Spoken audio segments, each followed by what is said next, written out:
നമ്മളിന്ന് ഡിസ്കസ് ചെയ്യുന്നത് നിഫ്റ്റി 50 ആണ്. നിഫ്റ്റി 50 നമ്മൾ നേരത്തെ പറഞ്ഞായിരുന്നു, നിഫ്റ്റി 50 ഒരു സ്ട്രോങ് സപ്പോർട്ട് 23,020 ആണ്. ബിലോ ദാറ്റ് മാർക്കറ്റ് ഒരു ഹ്യൂജ് ഡൗൺഫോൾ തരുമെന്ന്. മാർക്കറ്റ് ഇന്നലെയും market try to close about 23,020. So നമുക്ക് ഇനി next resistance, next near resistance 23,150 ആണ്. 150 മാർക്കറ്റ് ബ്രേക്ക് ചെയ്യുകയാണെങ്കിൽ 23,200, 23,250 ആൻഡ് ബാക്ക് ടു 23,300 വരെയുള്ള ഒരു മൊമെൻറ്റം മാർക്കറ്റിൽ നമുക്ക് പ്രതീക്ഷിക്കാം. അതുപോലെ സെയിം മാർക്കറ്റ് ഇപ്പോൾ ബിലോ 23,020 ബിലോ ആണ് നിൽക്കുന്നതെങ്കിൽ, കാരണം മാർക്കറ്റ് ഓൾറെഡി ഒരു ഹ്യൂജ് ഡയറക്ഷണൽ ഡൗൺ മൂവ് തന്നായിരുന്നു.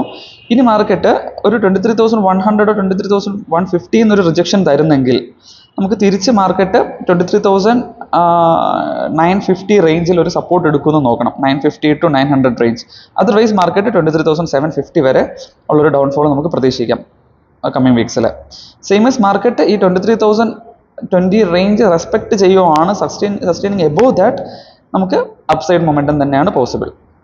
സോ ഇതാണ് എൻ്റെ view. Have a nice day guys. By.